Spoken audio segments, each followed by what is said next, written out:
Lagot, matindi to. Castro nagpanik sa matinding ano ba nangyari?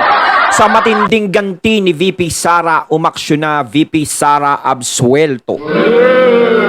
Ayan, syempre itong balitang ating matutunghayan ngayon ay nagbula kay Pinoy News TV. At ilalagay ko sa description box ang link ng channel ni Pinoy News TV para maging updated po kayo sa mga balita na kanyang inihahatid sa atin. At syempre ito ang inyong lingkod na si BT na magbibigay ng reaksyon at komento dito sa videong ating mapapanood ngayon. So wag na natin pagtagalin at sabay-sabay na nating panoorin ang laman ng video na hatid sa atin ni Pinoy News TV at bibigyan natin ng reaksyon ng balitang ito. Pasok natin itong ang Makabayan Black. Ayan. Nagsalita na itong si Franz Castro. Ayan, nagsalita na daw. Na pumalag sa komento ng VP Sara Duterte ukol sa mga petisyon versus confidential funds. Okay, so pakinggan natin itong si Franz Castro. Na-stress na naman si Castro sa galaw ni VP Sara. Sobrang stress niya ngayon.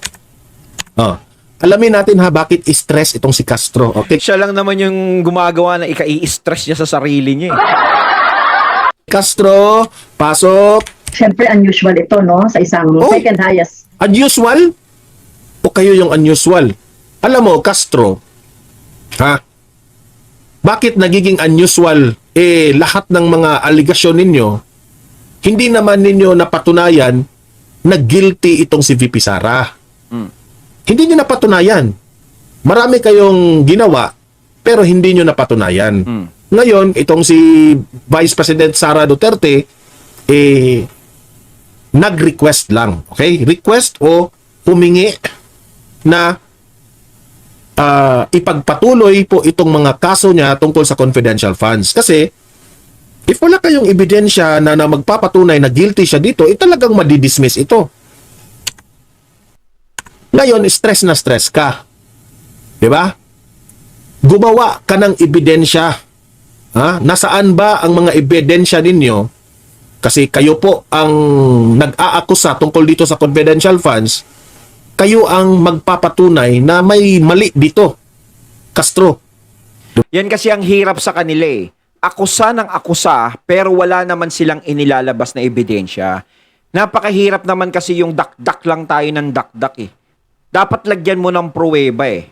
Diba? Sinisira nyo lang kasi yung tao. Yun lang mangyayari. Yun lang magiging komento sa inyo ng tao.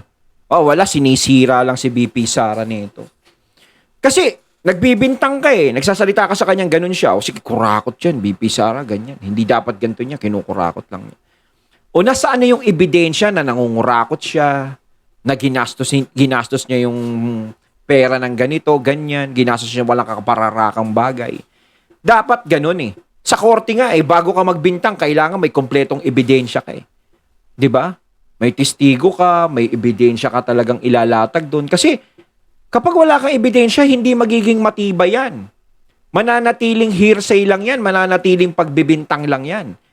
At isa pa dyan, maiisip na sinisiraan mo lang si VP Inday Sara.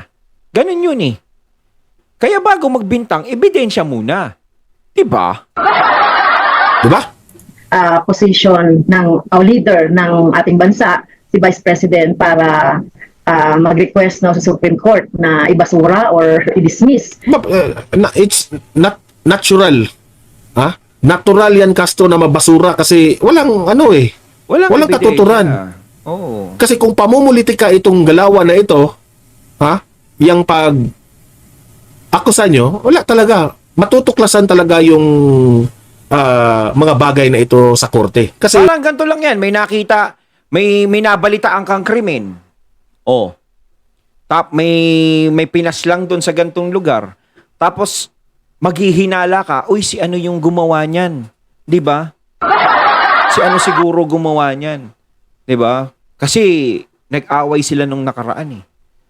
Ang tanong, may ebidensya ka ba na siya gumawa nun? Diba? Diba? May katibayan ba? May CCTV ba? Nakita mo ba? Ganto.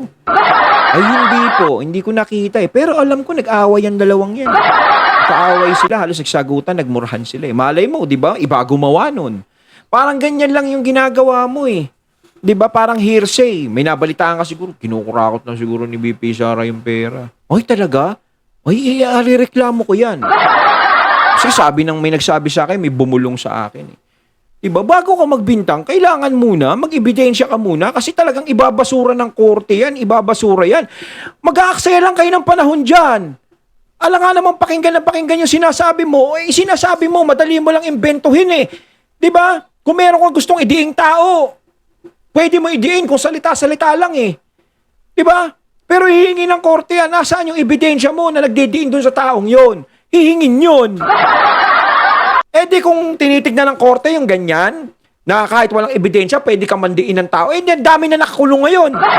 Baka kahit kapitbahay mo, makaaway mo, idiin ka eh, sabihin mo, patungan ka ng kung ano-anong mga kaso eh. Kahit walang ebidensya, makukulong ka, dami nang nakakulong ngayon eh. In court kasi guys, no? Kapag nandyan na yan sa korte, walang ibang hahanapin yung korte kundi yung ebidensya. Yes, evidence. Kung meron talagang nagpapatunay, ha, na mali, may ginasta na pera si VP Sara, ha, na hindi naman ayon sa batas, o kung ano-ano mang mga anomalya na matutuklasan ng korte, talagang magigilty si VP Sara. Diba? Pero kung wala, mismo kayo, hindi kayo makapagbigay ng ebidensya, puro lang kayo akusa, puro lang kayo haka-haka, na ganito, ganyan, ginamit yung pera sa ganun, ganyan, wala naman kayong ikapakita, it will just turn out na paninira. It will just turn out na nasa taong bayan na yan if maniniwala sila sa inyo o hindi. Pinapagulo nyo lang kasi, di ba? Pero Joseph, nagsasayang lang kayo ng oras. Siguro kung yung judge yan, yung korte, di ba? Ano ba to? Puro dakdak lang ginagawa nito. Wala namang ebidensyang ilalabas para idiin mo si BP Inday Sara na nangungurakot yan. O may ginawang hindi maganda yan. Salita mo lang yan eh. Ibig sabihin, salita mo, dapat paniwalaan na ng lahat yan. Maglabas ka ng ebidensya bago kami maniwala. 'Di ba? Kung talagang may ebidensya ka na nangungurakot si BP Sara, ilabas mo. 'Di ba? Kasi hindi mo naman masasabi siguro yan kung wala kang ebidensya. Puwera na lang talaga yung sinasabi nga, ano ba to, namumuliti ka lang o gusto na siraan si BP Sara? O po pinapagulo lang yung sitwasyon? 'Di ba? Ganun yan. Pero at the end of the day, yung korte, hindi papayag ng ganun-ganun na lang na hearsay. Etong petisyon. Tingin ko bilang second highest position dito sa bansa, hindi siya dapat na nagkakaroon ng parang influence no sa Supreme Court. Actually, hindi yan influence. Influence. Hindi niya inumpluwensyahan. Eh syempre, siya yung kinasuhan, hindi niya inumpluwensyahan. Siya yung kinasuhan, so siya yung magtatanggol sa sarili niya. Tama yun. Di ba? Sino ba namang hindi gusto na maabsuelto yung mga kaso niya? Parang ito yung ano eh, yung senaryo, no? Nagagalit sila kasi binasura ng korte yung ikinakaso kay BP Sara. At sinasabi siguro kaya binasura parang kontrolado yung Supreme Court ganun. Mariosep naman syempre dinidepensa nga naman ni BP Sara yung sarili niya. Alam nga namang hindi niya idepensa sa mga bintang nyo na walang ebidensya. 'Di ba? Hindi idepensa ni BP Sara yung sarili niya. Siyempre gusto niya ring ipagtanggol. 'Di ba pinagtatanggol niya yung sarili niya sa mga ginagawa nyo. Wala namang kayong sapat na ebidensya kaya pinaburan sa siguro ng korte. Tinapon yung binasura yung nyo. Yung reklamo nyo sa kanya. Kung may ebidensya naman kayong ilalabas, hindi naman para ibasura yung kaso, 'di ba? Pag-aaralan yan, ganyan. Ngayon, kapag matibay talaga ebidensya nyo talaga na yung binibintang nyo, totoo, na nag-akma doon sa ebidensya ang pinakita nyo, ay may posibilidad na maaaring maparusahan si BP Sara. Pero hanggat nananatiling salita lang yan, salita lang yan. Di ba? Wala naman sigurong linabag sa batas si VP Sara sa pag-request. Remember ha, request Castro na buksan muli, tingnan, o pabilisin yung desisyon yan, ha? Kasi wala kayong maibigay na Pati nga, dapat questionin nga also yung si Presidente Bongbong Marcos dito Dahil inalaw po, ha? Presidente Bongbong Marcos allowed to transfer these funds to the Vice President. Oo nga naman, si PBBM ang nagbigay ng pondo na yon kay BP Sara. Bakit hindi nyo rin siya tanungin? Kasi kung tutuusin, pwedeng madawit si PBBM sa kaso na yan. 'Di ba? Kasi sa kanya nanggaling yung pondong ibinigay kay VP Sara. 'Di ba? Hindi lang si VP Sara magiging sangkot diyan. Oh, bakit si PBBM hindi nyo ginaganyan? Kasi hindi nyo kaya. Natatakot kayo. So parang tinaon nyo lang ito na ganyanin si VP Sara kasi alam nyo na yung mga Duterte is nagkakaroon ng iringgihan sa mga Marcos. So sinasamantala nyo yung panahon na to na buong akala nyo is kahit korte papanigan kayo kasi alam nyo na merong alitan ng Marcos at Duterte. 'Di ba? Eh hindi nyo ini-expect na ganito na ibabasura yung reklamo nyo. Eh di wow, 'di ba? 'Di ba? Paano 'yan? Ito namang sa COA report, ang COA naman nagbigay na ng official statement na nothing. Alam nyo kung ano yung trabaho ng COA. Ito ay chine-check nila kung nasa tama ba ang paggasta ng mga pera na ito. Ang COA, they said na wala. Kahit COA, wala eh. Nasa tama na paggamit itong confidential funds na ito. Kasi yung COA, malalaman ng COA talaga yan. Yung COA magpapatunay kung meron talagang ginawang anomalya si BP Sara dyan. Eh kahit COA, hindi nagsasalita eh. O so paano ngayon? BBM nga, hindi nagsasalita eh. Kayo lang itong salita ng salita. Ako pasensya na, ma'am, no, kay Ma'am Franz. No, kaya ganito lang ako magsalita kasi. Kasi ma'am, napakahirap po talaga yan eh. 'Di ba? Hindi ko sinasabi na pinagtatanggol mo si BP Sara, tinitira mo. Hindi po. No? Doon lang po ako sa may katwiran eh. Doon lang po ako sa tama. 'Di ba? Kung kayo po, Ma'am Castro, kung kayo tama, ispapanigang ko kayo 101%. Pero kung hindi po tama yung ipinaglalaban nyo, hindi ko po kayo makakampihan sa ganyan. 'Di ba? Dahil alam ko naman po, wala namang ginagawang masama yung tao, yung ating vice presidente. Nagtatrabaho na nga lang yan, hindi na kayo iniintindi, pero siya, iniintindi nyo pa rin siya. Saan kayo kukuha ng ebidensya, Castro? Na nagpapatunay na walang karapatan si VP Sara sa ginagawa niya ngayon. Na inutusan niya na ibasura. Itong dalawang petisyon na nagpo-question doon sa kanyang 125 million na confidential funds. At sinasabi niya pa rin doon na parang parang imagination lang ba yan? O theoretical? No, theoretical daw itong mga sinasabi natin sa Hindi ko petition. maintindihan itong sinabi niya eh. Inutusang ibasura na Supreme Court, inutusan daw ni BP Sara. Wala nga po kayong inilalabas na ebidensya. Ano ba naman yan? Diba? Salita lang po ang sinasabi nyo. Wala po kayong pinapakitang ebidensya. Yun! Diba? Bago nga kayo magbintang ng tao, maglabas muna kayo ng ebidensya, please.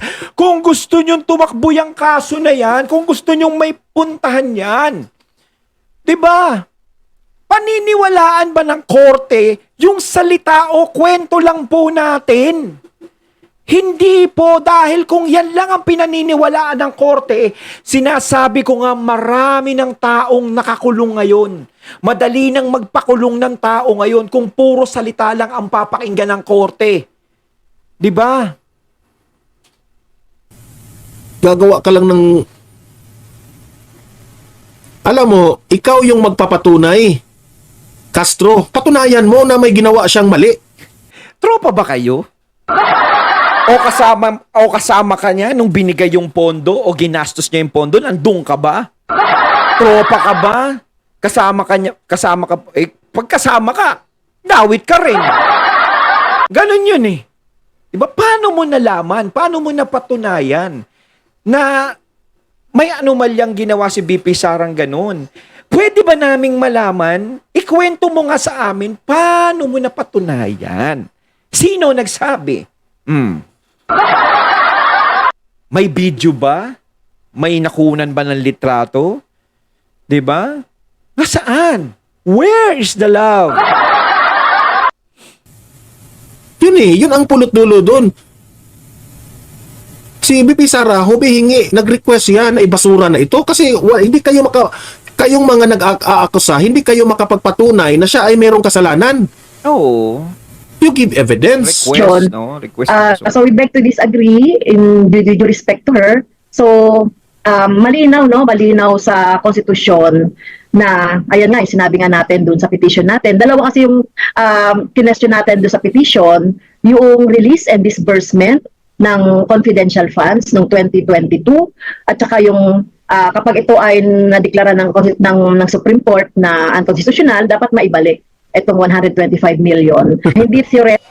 Oh, sabi mo, ibalik yung 125 million. Sabihin mo yan sa COA. COA has all the report. Sinabi yan ng COA. Franz Castro. Doon ka magsabi sa COA.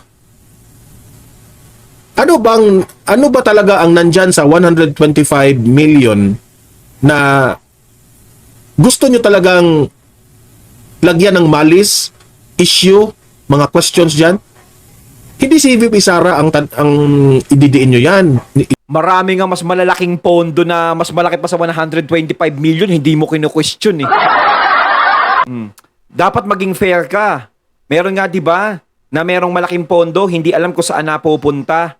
'Di ba? Hindi nila pinapakita. O, dapat 'yun questionin mo rin. Kasi kaya siya nagagalit eh. Alam niya kung saan gagamitin yung pera eh.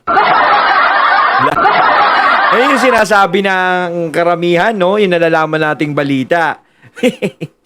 Ididiin nyo dyan. Tanungin nyo ang COA. Kasi yung COA, nandun lahat. Ang gusto nyong itanong sa kanila. Okay?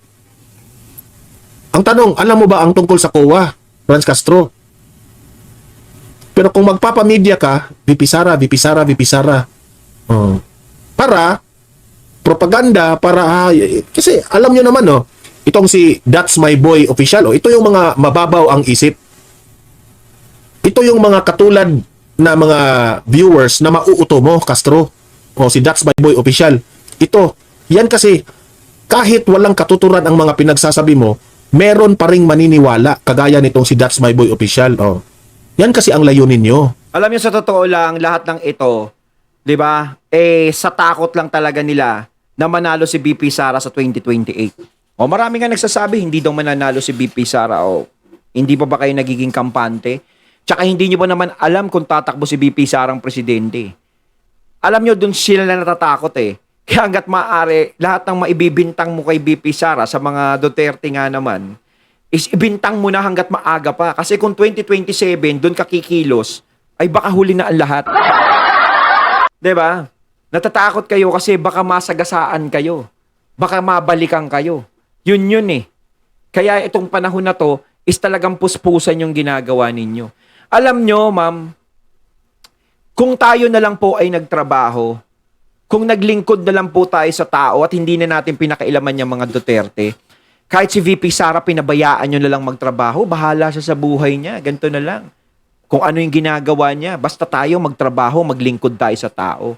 Kaya nga po kayo nandyan, Mang Franz. Mang Franz tuloy. Mang Franz, para sa taong bayan. Hindi po kailangan ng taong bayan yung ganyan na may siraan kayo, may pabagsakin kayo. Hindi po kailangan ng taong bayan. Ang kailangan ng taong bayan ay yung tulong na magagawa nyo para sa kanila, sa mga nasasakupan nyo. Ano po ba yun? 'Di ba? Mas maganda yung intindihin nyo na lang po ang taong bayan kaysa intindihin nyo po yung mga Duterte. Kasi hanggat iniintindi nyo yung mga Duterte, wala din pong mangyayari. Hindi po babango ang pangalan nyo sa ginagawa nyo dahil marami pong sumusuporta sa kanila. Ikaw ba naman makikipagbanggaan ka sa isang pader na alam mo na marami talagang nagtayo niyan, na maraming nagtataguyod ng pader na yan? 'Di ba? Hindi mo agad mapapabagsak ng isang paluan ng maso yan. Pero kung if you will go dig deeper on the issue, wala kayong maibigay na ebidensya eh. Ang sa inyo lang, may makabig kayong mga taong bayan na maniniwala pa rin sa inyo. Yung mga mababaw yung isip. O, kagaya nitong si That's My Boy official. O, magsama na kayo.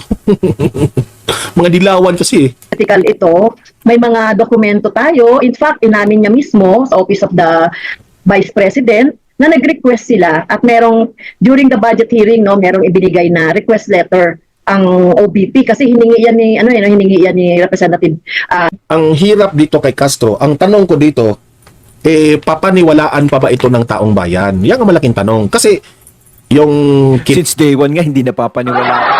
naso niya kay former President Duterte na absuelto rin, di ba? Lahat ng mga kanilang ginagawa na mga reklamo na absuelto, di ba? Tapos ito rin may kaso, di ba? May issue rin ito dati. Ewan ko lang ngayon kung meron pa ba. Ang tanong dito, papaniwalaan pa ba siya ng taong bayan? Nako, lagman. So nagkaroon tayo ng copy noon at yun na nag-request sila at na tapos doon sa transfer makikita rin doon sa report noong Marco Polo, walang problema po. pagka-transfer nito from the Office of the President through contingent fund. Okay? Na ibinigay itong 125 at makikita rin din sa report mismo ng OVP na ito ay na-obligate. Ang ibig sabihin na na-obligate ng after December 31, 2022, nagasta. No? Nagasta. So anong problema if nagasta? natural pondo niya yan, gagastahin niya yon. Kaya nga binigay ng Pangulo natin yon para kay VP Sara para gastahin. Alam nga naman ang gawin ni VP Sara doon, i-display niya sa bahay niya. Hindi niya ba pwedeng gastahin yung sarili niyang pondo? Na pwede niyang, siyempre binigay ng presidente yun eh. Hindi naman tanga si PBBM, no? Hindi siya bobo para bigyan si VP Sara, para gamitin ni VP Sara sa katiwalian yun. Mariosep, diba? Alam ni PBBM ang ginagawa niya, kaya binigyan niya ng pondo si VP Sara. Diba? Tapos hindi gagastusin ni VP Sara? Ano yung sabihin ni PBBM sa kanya? O, VP Sara, ito yung pondo mo. I-display mo sa bahay niyo, isabit mo sa Christmas tree. Mariosep, syempre, gagamitin niya yun. Oh. Ano ka ba? Itong 125 million, anong problema doon? Kung meron namang nakapagpatunay sa COA na ito ay ginasta sa tama. Linagyan nyo lang ng kulay. Nilagyan nyo lang ng malis para magbukhang may kasalanan si VP Sara sa taong bayan. Marunong rin eh. 11 days, sabi ng COA, nagasta ito ng 11 days. So, hindi dito Magasta ng 11 days, mabuti. Ganyan kabilis umaksyon si VP Sara. Tama. 11 days. Ang ibig sabihin, ginasta ng 11 days yan. So, kung merong resibo at ebidensya na yung ginamit niyang pera is talagang sa taong bayan niya ginamit yun, di okay. Diba? Kasi 11 days, ibig sabihin, ang bilis niyang gumawa ng tulong sa taong bayan. Hindi niya pinagtagal. Baka ang iniisip kasi ni Castro, pinang-shopping sa loob ng 11 days. Eh kahit mag-shopping ka, 125 million, hindi mo mauubos sa loob ng 11 days. Mariosep. theoretical, may mga documents tayo at saka mga evidence na magpapatunay nito. Oh, Kaya, ayun nga, no, yung titignan din natin yung violation nito Naghahanap na siya ng kamalian. doon sa joint circular. Anong mali doon? Anong nilabag sa batas ni VP Sara sa paggasta niya ng 11 days? Bakit hindi nyo pag-usapan kung ano yung ginasta within 11 days? Bakit hindi nyo mabanggit? Dapat yun ang alamin nila eh. Saan ba, ano ba yung ginasta sa 11 days na yon? Saan napunta? 'Di ba? Yun ang alamin nyo. Tama nga naman si Don Mar TV to eh. Yun ang alamin nyo. 'Di ba? Kasi pag nalaman nila yan, na ginamit sa tama, sila mapapahiya dyan. Oh. 2015 kung paano ginamit yung confidential funds. Paano? So, Alam nyo ba? Inalam nyo ba?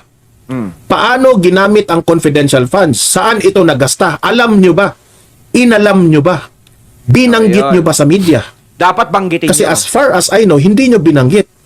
Kasi kung babanggitin nyo, it will prove sa media at sa taong bayan na ginasta ito ng tama ni VP Sara.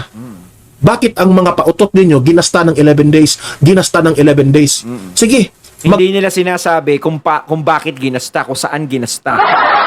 Kasi kung may alam sila sa ganyan, alam nila kung saan ginasta. Bakit hindi yun ang sabihin nyo sa pag-i-interview sa inyo? 'Di ba? Dapat yun ang ibulgar nyo.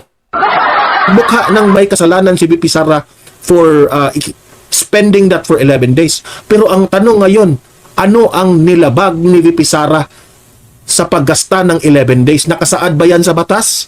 Nakasaad ba yan sa saligang batas na mali ang gumasta ng 125 million in just 11 days? Ayun, at ating natunghayan ng video na nagbula kay Pinoy News TV at syempre natunghayan natin yung boses na yon kay Don Mar TV. Ayan, mga katunay ha. O kayo, kung bibigyan kayo ng pondo, huwag nyo gagastusin. Sabi nyo sa mga Christmas tree nyo na lang. Kaya mga katunay, na masasabi nyo tungkol dito? Comment lang po kayo sa comment box. So once again, I'm BT and I'm out. Peace.